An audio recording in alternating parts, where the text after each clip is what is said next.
السلام عليكم الغزالات ديالي، كنتمنى تكونوا بخير وعلى خير. اليوم جيت لكم بواحد لا فيديو جديده وصفه جديده. اليوم ان شاء الله بغيت نوجد معكم واحد الكيك اللي كيجي رائع، وهذا هو الموسم ديالو، الكيك بحب الملوك او الكراس. نخليكم في المقادير والطريقه في نفس الوقت.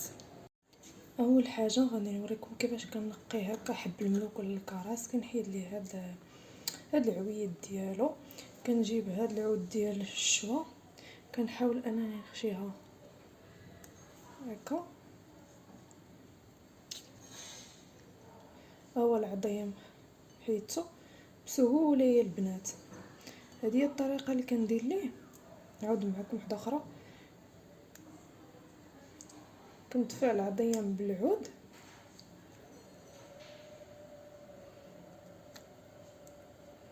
ها هي بسهوله كيتحيد. المهم غادي نسالي هاد الكميه ديالي ونخلطوا الكيك. هنا غنبدا نخلط الكيك، غندير المقادير والطريقه في نفس الوقت. اول حاجه غادي ندير هي قبيصه ديال الملح. عندي واحد ساشي فاني،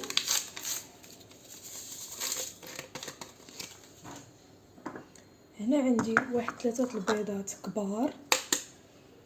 الا كان البيض هكا صغير حاولوا ديروا 4، انا عندي كبار غندير 3 كبار، 3 البيضات.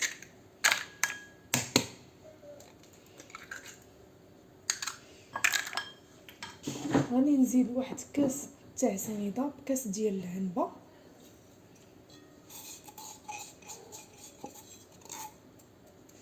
غادي نخلط الخليط ديالي مزيان حتى طرب ليا سنيده والبيض مزيان. غنزيد باقي المقادير.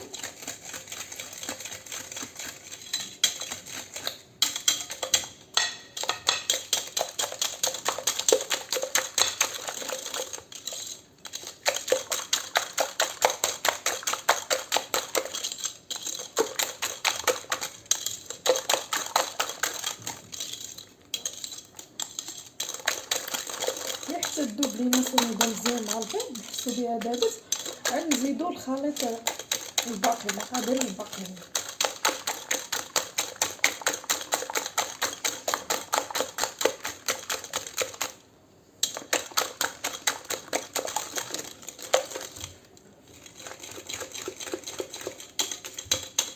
بديت كنحس بالبيض ساندج ليا مع ولا متجانس مع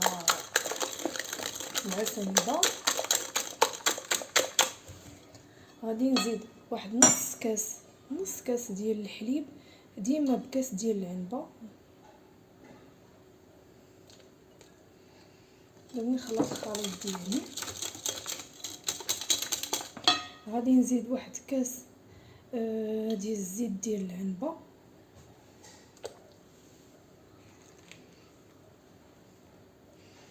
غادي نخلط الخليط مزيان.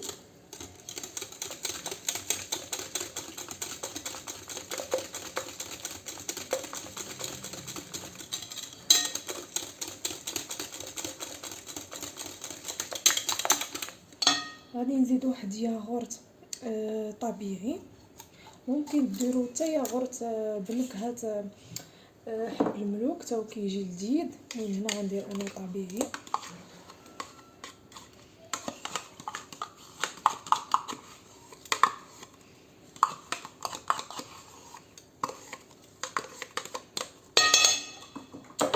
غادي نخلط الخليط ديالي.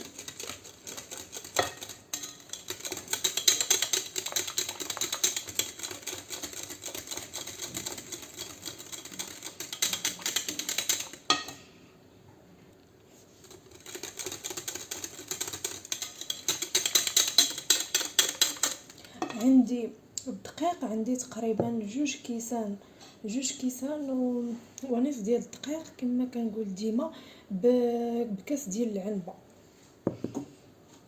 غادي نحاول نغربلو هو الاول. ديما الدقيق خصو يتغرب على البنات. كما قلت لكم جوج كيسان ونصف بكاس ديال العنبه.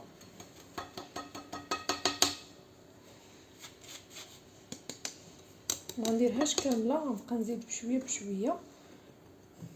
نحاول ندير غير جوج كيسان. نخلط عاد ديك الساعه نزيد نص كاس على حسب الدقيق. كاين اللي الدقيق اللي كيشرب، كاين اللي الدقيق لا.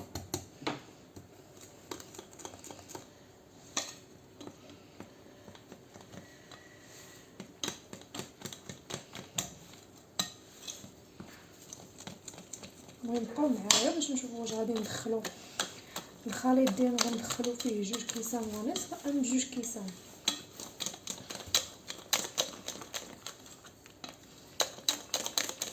مازال البنات غنزيد دقيق، شفتوها باقا جاريه. هي خص الكيك تجي عندنا ثقيله.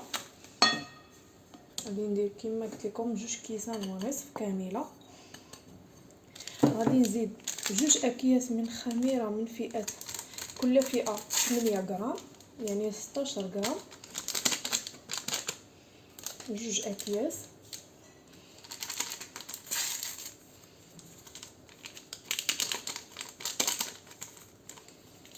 هما درتهم مع الدقيق. غادي نغربلهم. ديما كنغربل الدقيق هكا كتجي الكيك ديالي مهويه من الداخل وخفيفه.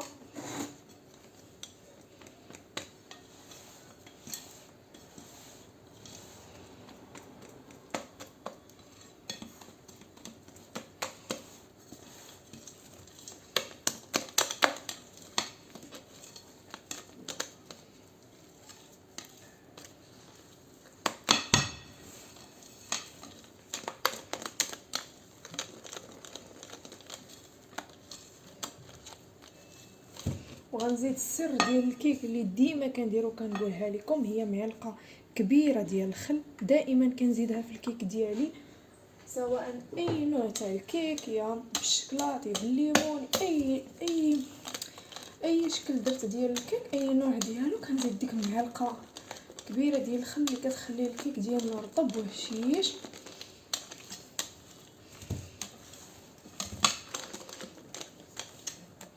صافي كما كتشوفوا هو القوام ديالو كيجي شويه ثقيل.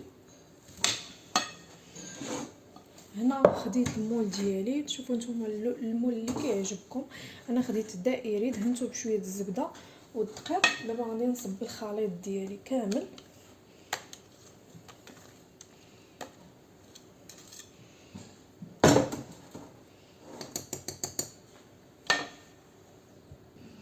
صافي هنايا خويت الكيك كامل في العجين ديالي في المول.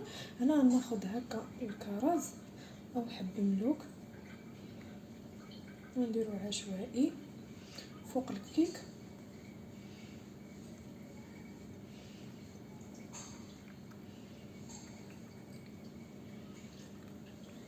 صراحه هذا الكيك كيجي رائع. ديما ملي يجي موسم تاع حب الملوك جربوا هذا الكيك، كيجي خطير.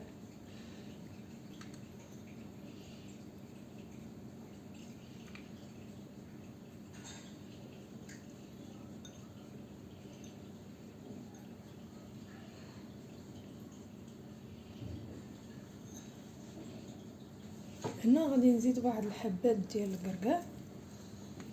ماشي ضروري البنات تزينوا، باش ما بغيتو خليوها غير هكاك غير بالكراز بوحدو. هنايا عندي شويه ديال اللوز ايفيلي غندير هنايا مع اللوز ايفيلي، كتعطيها واحد الذوق واحد المذاق، وحتى الديكور كتعطيها ديكور زوين.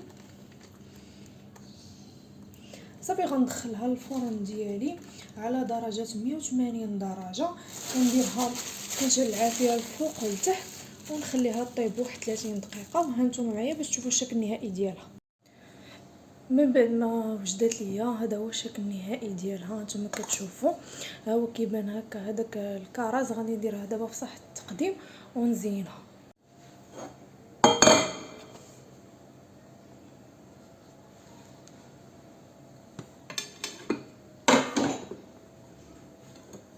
هانتوما البنات شفتوا كيفاش كتجي مقششه ومعويه وكتجي طالعه. تبعوا غير الطريقه اللي درت والمقادير صراحه راه كتجي خطيره.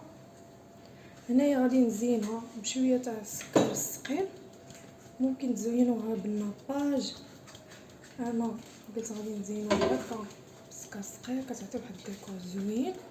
وصافي وهذا هو الشكل النهائي. غنقطع معكم واحد الطريف باش تشوفوا كيفاش كتجي خطيره ورائعه.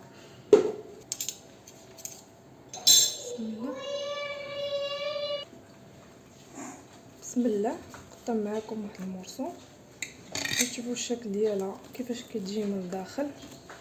صراحه كتجي خطيره.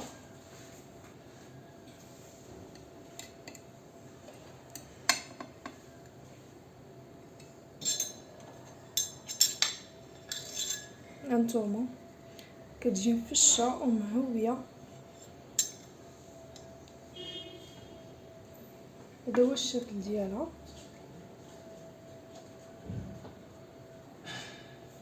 وهذه هي الوصفه ديالنا ديال اليوم، ونخليكم الى فيديو قادم ان شاء الله.